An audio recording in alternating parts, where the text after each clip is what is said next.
أشهد أن محمد رسول الله۔ ایک حدیث کی روح سے حضور نے فرمایا کہ جب اس امت کے آخری اور سب سے بڑے مجدد کا ظہور ہوگا، حضرت مہدی جنہیں ہم جانتے ہیں، تو ان کی حکومت کو عرب میں قائم کرنے کے لیے فوجیں مشرق سے آئیں۔ یخرج ناس من المشرق یؤطئون للمہدی یعنی سلطانے کی۔ معلوم ہوا کہ عرب کے مشرقی علاقے میں کہیں وہ پہلے نظام قائم ہو چکا ہوگا۔ ایک اور حدیث میں آتا ہے کہ جس پہ گویا کہ پیشین گوئی ہے کہ یروشلم مسلمانوں کے ہاتھوں سے نکلا ہوا ہوگا اس وقت جیسے کہ آج ہے۔ حدیث کے الفاظ یہ ہیں کہ یخرج من خراسان رایات سود لا یردها شیء حتی تنصب بإیلیا، خراسان کے علاقے سے سیاہ پرچم لے کر فوجیں چلیں گی اور یہ پرچم جا کر سیدھے یروشلم میں نصب ہو جائیں گے، کوئی ان لشکروں کا رخ موڑ نہیں سکتا۔ آج وہ یروشلم یہودیوں کے قبضے میں ہے اور کوئی دن کی بات ہے، اندیشہ ہے کہ مسجد اقصی جو ہے وہ شہید کی جائے، وہ اپنا سیکنڈ ٹیمپل جو ہے بلڈ کرنا چاہتے ہیں، نقشے تیار ہو چکے، ہر چیز اس کے لیے جو ہے پورا اہتمام ہو چکا۔ بہرحال یہ تو اشارات ہیں جو احادیث ہمارے پاس ہے حوالوں کے ساتھ جو اس کے اندر درج ہے۔ اب مشرق میں الحمدللہ کہ ہندوستان بھی مشرقی میں تھا، پاکستان اب مشرق میں ہے، افغانستان مشرق میں ہے۔ خراسان کا لفظ آیا ہے تو خراسان جو ہے حضور کے زمانے میں ایک بہت بڑے علاقے کا نام تھا، جس کا یوں سمجھیے کہ نیوکلیس تو موجودہ افغانستان تھا، کچھ علاقہ پاکستان کا بھی اس میں شامل تھا، جو مالاکنڈ ڈویژن ہے پاکستان کا شمالی، جہاں وہ شریعت کی تحریکیں چلتی رہتی ہیں اور بڑا وہاں پر جو ہے ہنگامہ بھی رہا۔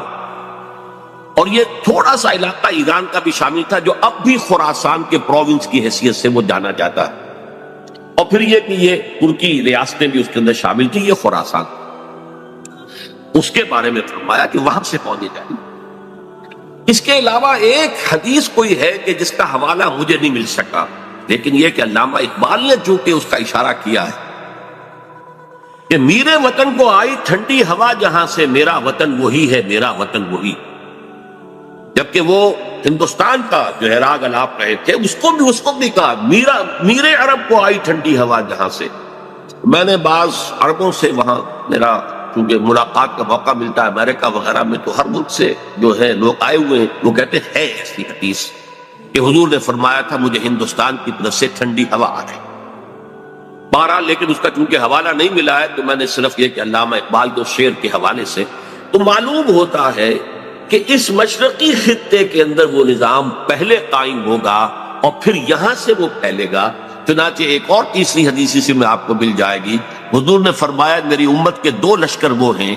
کہ جن کو اللہ تعالیٰ نے پیشگی طور پر جو بھی ان میں شریک ہوگا جہنم کی آگ سے چھٹکارے کا پروانہ دے دیا۔ اصابتان من امتی احرزهم اللہ من النار۔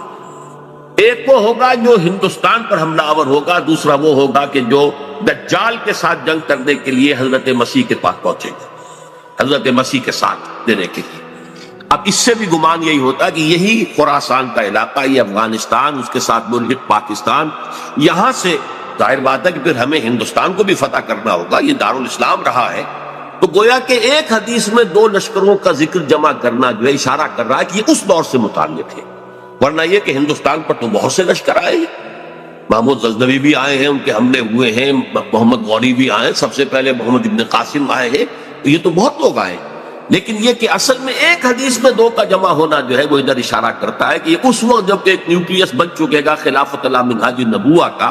تو جیسے جزیرہ نما عرب سے شرق و غرب میں فوجیں چلی تھی، ایسے ہی مشرق میں ہمارے ہندوستان ہے اور مغرب کے اندر جو ہے یہ ہوتے ہوئے اور ایلیا تک وہ فوجیں پہنچ جائیں گی اور یروشلم جو ہے اس کو یہودیوں کے قبضے سے واگبات کرائیں۔ یہ احادیث اس میں موجود۔ لیکن اب جو میرے اس دعوت نامہ جو اب میں جس کا تذکرہ کر رہا تھا اس کا دوسرا حصہ شروع ہے۔ ادھر پاکستان اسی مقصد سے حاصل کیا گیا تھا کہ یہاں اسلامی نظام یعنی خلافت قائم کی جائے گی، لیکن ہم اپنی بدعمالیوں کے باعث تاحال مخالف سمت میں سفر کر رہے ہیں، اور اب حالات بتا رہے ہیں کہ تخت یا تختہ کے مصداق یا یہاں خلافت قائم ہوگی اور یہ عالمی خلافت کا نقطہ آغاز بنے گا یا پھر یہ ملک ختم ہو جائے۔ گویا اب معاملہ دوڑو زمانہ چال قیامت کی چل گیا والا ہے اور فوری طور پر قبر کسنی لازم ہے۔ اس دعوت نامے کے اس مرکزی حصے کے بارے میں آج اس وقت ذرا تفصیل سے گفتگو کرنا چاہتا ہوں، اور یوں میں کہہ سکتا ہوں اس وقت کہ سلطنت خداداد پاکستان یا ملت اسلامیہ پاکستان کا ایک مرثیہ ہے جو مجھے کہنا ہے موجودہ حالات کے پیش نظر، لیکن یہ مرثیہ میں قرآن مجید کے الفاظ میں پیش کرنا چاہوں، جس کے لیے تمہیداً میں پہلے آپ کو یہ بتانا چاہتا ہوں۔ سورہ انبیاء کی ایک آیت ہے، آیت نمبر 10، لَقَدْ أَنزَلْنَا إِلَيْكُمْ كِتَابًا فِيهِ ذِكْرُكُمْ أَفَلَا تَعْقِلُونَ، ہم نے تمہاری جانب ایک کتاب نازل کر دی، اس میں تمہارا ذکر موجود ہے، تو کیا تم عقل سے کام نہیں لیتے، غور نہیں کرتے، سوچ بچار سے کام نہیں لیتے؟ اب اس آیت کا ایک مفہوم تو یہ ہو سکتا ہے کہ ذکر لکم مراد ہو، یعنی تمہارے حصے کی نصیحت، ہدایت، ذکرہ، تذکرہ اس قرآن میں ہے، وہ ٹھیک ہے، لیکن ذکرکم اس میں اشارہ ایک اور بات کی طرف بھی آتا ہے کہ یہ جتنے بھی اقوام عالم آئیں گے ان کا ذکر قرآن مجید میں موجود ہے، اور اس کی تائید ہوتی ہے، توثیق ہوتی ہے، تاکید ہوتی ہے ایک حدیث، وہ حدیث کے جو قرآن حکیم کی عظمت پر نبی اکرم صلی اللہ علیہ وسلم کے سب سے جامع اور سب سے مفصل بیان پر مشتمل، فصاحت و بلاغت کی معراج، حضرت علی اس کے راوی ہے رضی اللہ تعالیٰ عنہ، کہ حضور نے فرمایا انہا ستکون فتنۃ، ان قریب ایک بہت بڑا فتنہ رونما ہوگا۔ حضرت علی فرماتے ہیں کہ میں نے عرض کیا مل مخرج منہا یا رسول اللہ، اے اللہ کے رسول یہ بتائیے اسے نکلنے کا راستہ کون سا ہوگا؟ ایک لمحے کے لیے توقف کیجئے، میں یہاں یہ توجہ دلایا کرتا ہوں کہ ہم اگر ہوتے، ہمارے مزاج کا اور صحابہ کے مزاج کا فرق کیا ہے؟ ہم ہوتے تو کیا پوچھتے؟ یہ حضور یہ فتنہ کیوں ہوگا، کب ہوگا، کدھر سے آئے گا، کیسے آئے گا؟ ہمارے تو سوالات یہ ہوتے جو سب معلوماتی نوعیت کی چیزیں ہیں، ان کا کوئی تعلق عمل سے نہیں۔ صحابہ کا معاملہ کیا تھا؟ حضرت علی نے ان میں سے کوئی سوال نہیں کیا، کب آئے گا، کیوں آئے گا، کدھر سے آئے گا، کیسے آئے گا، کچھ نہیں۔ جو عملی سوال تھا من مخرج منہا یا رسول اللہ، اللہ کے رسول جب آپ نے فرما دیا کہ بہت بڑا فتنہ ہوگا، تو ہمیں تو اب یہ سمجھنا ہے کہ وہاں سے نکلنے کا راستہ کون سا؟ بس اس کے جواب میں وہ حدیث ہے کتاب اللہ، تمام فتنوں سے نکالنے والی اللہ کتاب، فیہ نبأ ما قبلکم وخبر ما بعدکم وحکم ما بینکم، اس میں تم سے پہلے جو لوگ گزرے ان کے حالات بھی ہیں تو سب جانتے ہیں، قوم نوح اور قوم ہود اور قوم عاد، اور معلوم کس کس کا واقعہ تذکرہ ہے، وخبر ما بعدکم جو تمہارے بعد ہونے والا ہے اس کی خبریں بھی موجود ہیں، وحکم ما بینکم اور جو بھی تمہارے مابین قیامت تک اختلافات رونما ہوں گے ان سب کا فیصلہ بھی موجود۔ بڑی عظیم حدیث ہے، وَهُوَ الذِّكْرُ الْحَكِيمُ وَهُوَ الصِّرَاطُ الْمُسْتَقِيمُ وَهُوَ حَبْلُ اللَّهِ الْمَتِينُ لَا تَنْقَضِي عَجَائِبُهُ وَلَا يَشْبَعُ مِنْهُ الْعُلَمَاءُ وَلَا يَخْلُقُ عَنْ كَثْرَةِ الرَّدِّ، اور آخری الفاظ تو بلاغت کی انتہا ہے، من قال به صدقہ ومن عمل به اجر ومن حکم به عدل ومن دعا الیہ ہدی الی صراط مستقیم۔ جس نے کوئی بات کہی اس قرآن کی بنیاد پر اس نے سچ کہا، جس نے عمل کیا اس کا اجر محفوظ ہے، جس نے کوئی فیصلہ کیا قرآن کی بنیاد پر اس نے عدل کیا، اور جس نے قرآن کی طرف بلایا اس کی ہدایت ہو گئی، کسی اور کی ہو نہ ہو اس کی ہدایت گارنٹیڈ ہے جو قرآن کی طرف بنا ہوا۔ یہ حدیث ہے جس میں خبر و ما بعدکم کے الفاظ، بلکہ میں تذکرہ کر دوں یہ حدیث ایک اور شان سے وارد ہوئی ہے طبرانی کی معجم کبیر، وہاں یہ حدیث اس طور سے آئی ہے کہ حضرت جبرائیل نے حضور سے یہ فرمایا یا محمد امتک بعدک، اے محمد صلی اللہ علیہ وسلم یہ آپ کی امت کا آپ کے بعد کیا بنے؟ حضور نے اس پر پوچھا بل مخرج منہا یا جب اہم کہی ابھی تو میں ہوں، انا بین اظہرکم، ابھی تو اے مسلمانوں میں تمہارے مابین ہوں، لیکن ایک وقت تو آئے گا پھر دور نبوت کے خاتمے کی خبر حضور نے دی تھی تو وہ آپ نے مثال کی خبر دی تھی، جانا ہے تجھے انک میت وانہم لمیتون، قرآن مجید میں، لیکن اس کا حل کیا ہو؟ تب انہوں نے کہا ہے کتاب اللہ فیہ نبأ من قبلکم وخبر ما بعدکم وحکم ما بینکم، یہ پوری یہ ایک اور ہی شان کے ساتھ یہی روایت ہے۔ بات میں اس حوالے سے آپ کے سامنے قرآن حکیم کی 6 آیات، اور عجیب یہ حسن اتفاق ہے، سورہ اعراف کی آیات ہیں 175 176 170، اور سورہ توبہ کی آیات ہیں 100 نکال دیجئے 75 76 70۔ یہ آئینہ ہے اس وقت میرے اور آپ کے لیے، ملت اسلامیہ پاکستان کے لیے، سلطنت خدا داد۔ دیکھیے سورہ اعراف میں فرمایا وَاتْلُ عَلَيْهِمْ نَبَأَ الَّذِي آتَيْنَاهُ آيَاتِنَا فَانْسَلَخَ مِنْهَا فَأَتْبَعَهُ الشَّيْطَانُ فَكَانَ مِنَ الْغَاوِينَ۔ اے نبی ان کو آپ اس شخص کی خبر سنائیے جسے ہم نے اپنی آیات عطا کی تھی، لیکن وہ ان سے نکل بھاگا، پھر شیطان اس کے پیچھے لگ گیا، اور پھر وہ انتہائی گمراہ لوگوں میں سے۔ وَلَوْ شِئْنَا لَرَفَعْنَاهُ بِهَا، ہم چاہتے تو ان آیات کے ذریعے سے، ان کی بدولت ہم اسے اور بلند کرتے، اس کا مقام، اس کا رتبہ اور اونچا۔ وَلَكِنَّهُ أَخْلَدَ إِلَى الْأَرْضِ، مگر وہ تو زمین کی طرف ہی بیٹھتا اور دھستا چلا گیا۔ فَمَثَلُهُ كَمَثَلِ الْكَلْبِ، اس کی مثال تو کتے کی سی ہے۔ إِن تَحْمِلْ عَلَيْهِ يَلْهَثْ، اگر اسے دھتکارو، کوئی ڈھیلا، کوئی لکڑی اس کی طرف اٹھاؤ مارنے کے لیے، تب بھی وہ ہانپتا رہتا۔ ان تترکو یلہث، زبان اس کی نکلی ہوگی، اس سے راج ٹپک گئی ہوگی، چھوڑے رکھو گے تب بھی۔ ذالک مثل القوم الذین کذبوا بآیاتنا، یہی مثال ہے اس قوم کی کہ جس نے اپنے رب کی آیات کو جھٹلایا۔ فاقصص القصص، تو اے نبی آپ یہ واقعہ بیان کر دیجئے، لعلہم یتفکرون، شاید کہ وہ غور کریں، سوچ بچار سے کام لیں۔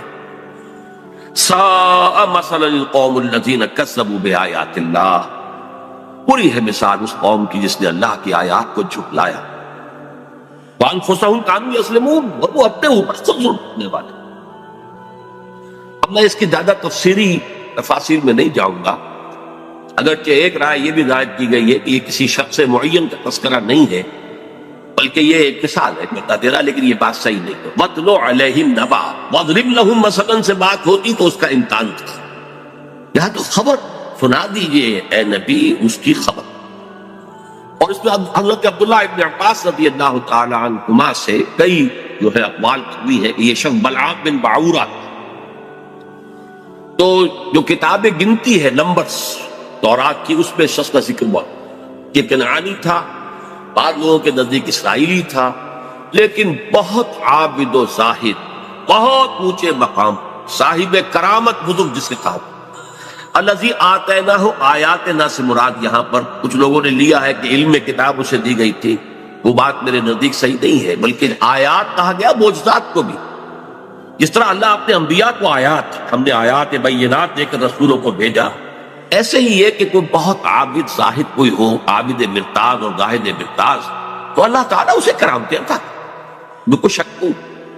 کرامات الاولیاء حق، اس میں کسی شک و شبہ نہیں۔ اللہ تعالیٰ کی بزرگی کے لیے، ذات کے لیے وہ ایسے خلق واقع ظاہر کرتا، تو با کرامت بزرگ تھا، لیکن پھر وہ جو دنیاوی خواہشات کی طرف ایسا متوجہ ہوا کہ اس کی ساری نیکی، ساری اس کی بزرگی، ساری روحانیت ختم ہو کر رہ گئی، وہ انتہائی پاتال میں۔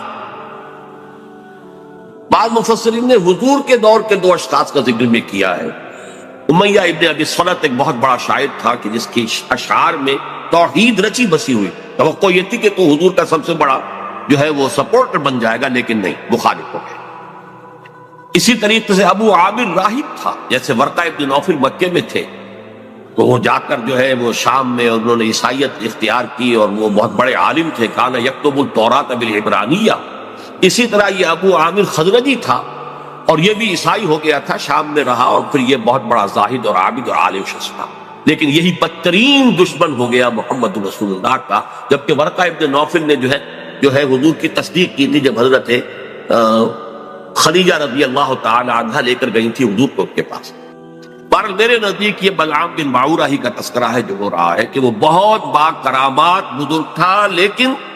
زمینی خواہشات دو سب سے نمایاں، بطن پیٹ کھانے کو مانگتا ہے، یہ انسان کی بہت بڑی، اس لیے کہ ظاہر بات ہے جو پریزرویشن آف دی سیلف ہے، اپنے بقا کے لیے اسے غذا چاہیے،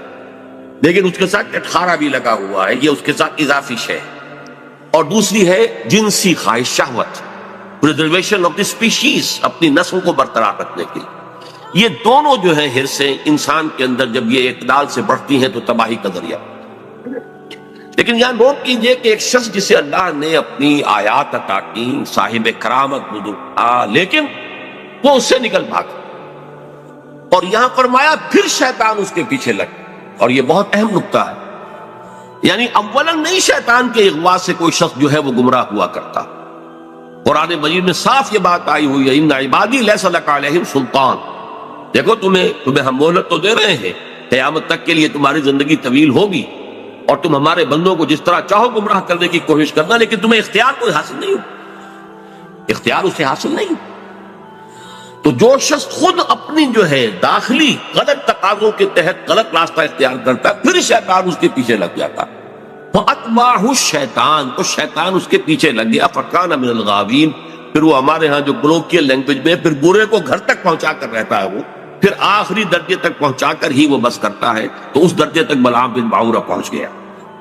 وَلَوْ شِئْنَا رَفَعْنَاهُ بِهَا، ہم چاہتے تو اسے اور بلند کرتے، اس کے اور مقام اونچا ہوتا، وَلَكِنَّهُ أَخْلَدَ إِلَى الْأَرْضِ، وہ تو زمین میں دھستا چلا گیا، زمین سے مراد وہی زمینی خواہشات، نفسانی خواہشات۔ فَمَثَلُهُ كَمَثَلِ الْكَلْبِ، اس کی مثال کتے کی۔ اب کتا وہ جانور ہے، حیوانات، پیٹ اور جنس دونوں شہوتیں اس میں انتہا کو پہنچی، لہذا چاہے خوب پیٹ بھرا ہو، کسی صاحب کا یا کسی میم کا کتا ہو، خوب گوشت کھا کے گھر سے نکلا ہو، لیکن پھر بھی وہ باہر جائے گا تو ہر شے کو سن لے گا کہ شاید کوئی کھانے کی چیز، یہ اس کی یعنی سمجھ جبلت کے اندر تھا، یہاں تک کہ آپ اس کو کوئی ٹھیکنا ماریے مارنے کے لیے تو وہ اس کو بھی سن لے گا کہ شاید اس میں کوئی کھانے کی کوئی شے موجود ہو، چلے گا بھی تو ادھر ادھر ہوتا ہوا، سنگتا ہوا، اور وہ اپنی شرمگاہ کو چاٹتا رہتا۔ دونوں جو حرصے ہیں اس کے اندر انتہا کی، اور اس کا پھر ظہور کیا ہوتا، زبان ہر وقت نکلی ہوئی ہے، ہانپ رہا ہے، ہر وقت ہانپ،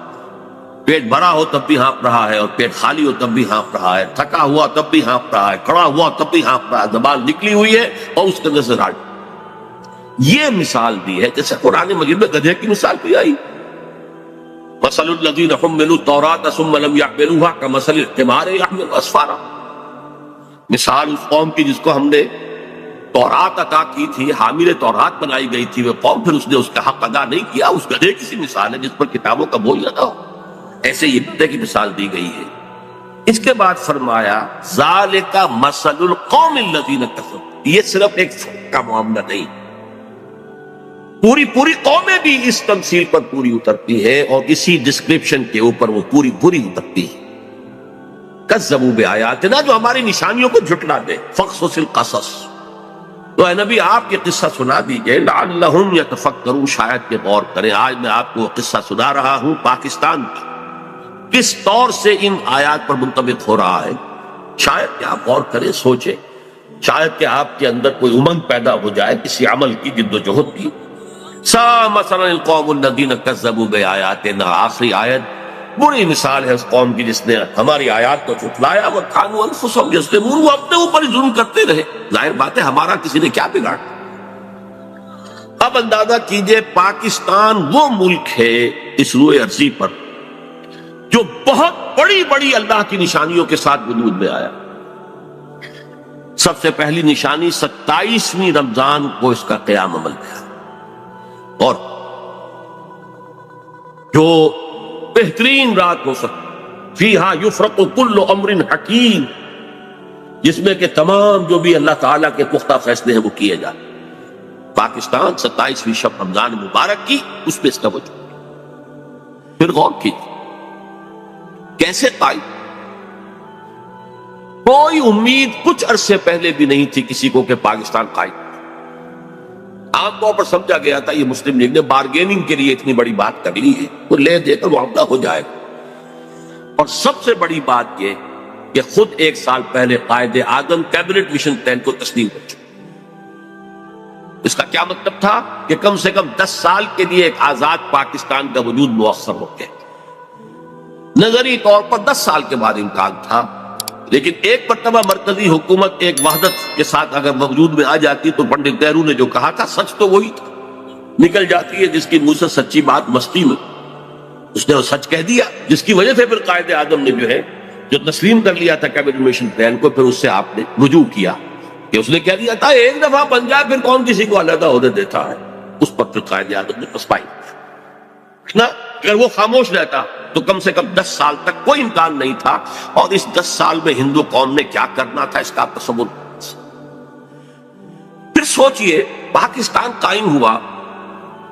ہندو قوم ہمارے سے کس قدر تعداد میں زیادہ، تعلیم میں زیادہ، دولت میں زیادہ، تنظیم میں کس قدر منظم قوم، کس قدر تعلیم یافتہ، کتنی ان کے اندر جو ہے ایک یکجہتی موجود تھی۔ پھر کانگریس جیسی جماعت بہت بڑی جماعت، تو کوئی شک نہیں، بہت بڑی عوامی جماعت، جس کے ساتھ یہ کہ لیڈرز کی سیکنڈ لائن کی ایک یوں سمجھیے کہ ایک بڑی قطار موجود تھی۔ یہ نہیں تھا کہ مسلم لیگ بس ایک بگولے کی طرح ایک تحریک کے طور پر اٹھی ہے، اس نے جو بھی حاصل کر لیا، ورنہ مسلم لیگ اصل میں ایک جماعت کی شکل میں منظم ہو ہی نہیں پائی تھی۔ یہی وجہ ہے کہ پتاشے کی طرح گھل گئی پاکستان میں۔ لیکن یہ کانگریس اور گاندھی جیسا، ہم بہرحال اس کے بارے میں جو بھی رائے رکھتے ہوں، لیکن یہ ہندوؤں کا مہاتما اور پوری دنیا کے اندر اس کی ایک عظمت جو ہے تسلیم کی جاتی۔ اور چند مہینے پہلے اس نے کہا تھا کہ پاکستان سے میری لاش پر بن سکتا، ہندو جیسی قوم، گاندھی جیسا لیڈر۔ اچھا، دوسری طرف یہ ہمارے ولی خان صاحب جو ہیں وہ کچھ پچھلے زمانے کے کاغذات نکال کے لے آتے ہیں انڈیا آفس کے، جس سے یہ کہ انگریزوں نے کوئی سپورٹ کی تھی پاکستان کی یا مسلم لیگ کی۔ جب پاکستان بنا ہے، ایٹلی وزیر اعظم ماؤنٹ بیٹن یہاں کا وائس رائے، دونوں قائد اعظم سے شدید نفرت رکھنے والے، پاکستان کے تصور کے دشمن۔ لیبر پارٹی کی گورنمنٹ تھی، کنزرویٹو پارٹی کی گورنمنٹ ہوتی تو کچھ شکوک و شبہات کا موقع تھا، لیکن یہ تو لیبر پارٹی کی ہوگی۔ لیڈر کو کچھ لکھا ہے بات میں وہ سب کے سامنے، تو آپ کو کچھ بھی باتیں نہیں رہے۔ ماؤنٹ بیٹن کی چیزیں بھی سب سامنے آ چکی ہیں، اس کے جس نوعیت کے تعلقات نہرو خاندان کے ساتھ تھے، اب وہ چیزیں بھی کہنے کی بھی نہیں ہے، ورنہ یہ کہ لیڈی ماؤنٹ بیٹن کے ساتھ اس کے ناجائز تعلقات تک کا چرچا موجود ہے۔ اور یہ کہ گاندھی کا تو وہ چیلا تھا، آخری وقت میں پنڈت نہرو نے اور پٹیل نے جا کر اس سے کہا تھا کہ ہم نہیں کہہ سکتے باپو کے سامنے جا کر یہ کہنے کی ہماری جرت نہیں ہے کہ ہم ہندوستان کی تقسیم پر راضی ہو گئے ہیں، کہ تم ہی جا کے راضی کہا۔ اس نے جا کر گاندھی سے بات کی، کیا پٹی پڑھائی ہے وہ جانے۔ یہ تھے وہ ناگزیر حالات جن میں پاکستان کا قیام، اور اس کے اندر جمع کر لیجئے یہ بات کہ 1 سال پہلے مولانا حسین احمد مدنی رحمت اللہ علیہ نے سلہٹ میں یہ کہہ دیا تھا، رمضان مبارک میں پورے 1 سال پہلے، ملأ اعلیٰ میں پاکستان کے قیام کا فیصلہ ہو چکا۔ ملأ اعلیٰ سے مراد فرشتوں کا وہ سب سے اونچا طبقہ ہے، جو اللہ کا مقربین، جو ملائکۃ المقربین، وہ ملأ اعلیٰ سب سے اونچا، وہاں فیصلہ ہو گیا پاکستان میں۔ یہ دوسری بات ہے کہ جب ان سے پوچھا گیا کہ پھر ہم کیوں مخالفت کر رہے ہیں، ہماری پالیسی جو ہے وہ بدل جانی چاہیے، انہوں نے کہا کہ در حقیقت وہ تکوینی معاملہ ہے اللہ کا، ہمارا کام تکوینیات کے حوالے سے نہیں ہے، بلکہ ہمیں تو اپنی سوچ اور سمجھ سے جو بھی رائے صحیح ہے اسی کے اوپر کام کرنا ہے، لیکن فیصلہ ہو۔ یہ 1 سال پہلے کی بات ہے، اور ایسے شخص کی گواہی ہے جو پاکستان کے ساتھ یعنی کوئی متفق نہیں تھا، اگرچہ بعد میں انہوں نے تسلیم کیا، بہت خوبصورتی سے تسلیم کیا۔ جب وہ گئے ہوئے تھے کابل، اور وہاں کسی شخص نے، یہ قیام کے بعد کی بات ہے، کسی شخص نے ذرا چھیڑنے کے لیے کہ چلیے مولانا کچھ بولیں گے، پاکستان کے خلاف کو دھواں دار باتیں کریں گے، تو کچھ پاکستان کا تذکرہ کیا، تو کہ بھائی دیکھو، جب تک کوئی مسجد کہیں تعمیر نہ ہو، تجویز تو اختلاف ہو سکتا ہے کہ یہاں مسجد کی ضرورت ہے بھی کہ نہیں، پہلے ہی مسجدیں موجود ہیں، یا یہ کتنی بڑی ہونی چاہیے، کس سائز کی ہونی چاہیے، کیا میٹیریل لگنا چاہیے، یہ سب اختلاف ہو سکتا ہے۔ پاکستان کے بننے سے پہلے ہمارا اختلاف تھا، لیکن مسجد بن جائے تو اس کی حفاظت ہر صاحب ایمان کا تقاضا۔ اب پاکستان کی حیثیت بالکل بدل گئی۔ یہ الفاظ مولانا مدنی رحمت اللہ علیہ جو وہاں موجود تھے، مولانا محمد مالک کاندھلوی، رحمت اللہ علیہ، جنہوں نے کہ یہ الفاظ ہماری قرآن کانفرنس پہ ایک مرتبہ بیان کیا۔ اچھا، یہ ہیں وہ آیات، وہ کرامات جس کے ساتھ پاکستان وجود پہ آ۔ ذرا پیچھے چلیے، جب خلافت عثمانیہ کے خاتمے کی سازشیں ہو رہی تھی تو پوری دنیا میں صرف ہندوستان میں تحریک چلی، کہیں اور نہیں چلی۔ وہ سلطنت عثمانیہ بہرحال خلافت کے نام سے تھی، چاہے حقیقت نہیں تھی، وہ ایک ملوکیت ہی تھی، اور اب اس پہ زوال بھی آ گیا تھا، یورپ کا مرد بیمار بھی کہا جا رہا، جو بھی کچھ تھا، لیکن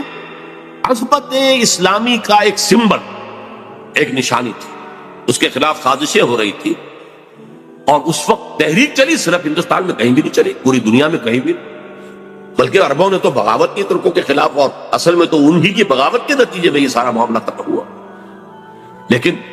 ہندوستان میں وہ تحریک چلی، اور ایسے زور شور کے ساتھ چلی، بولی اماں محمد علی کی جان بیٹا خلافت میں دے دو، پورا ہندوستان گونج گیا۔ ذرا اس سے بھی پیچھے جائیے، دیکھیے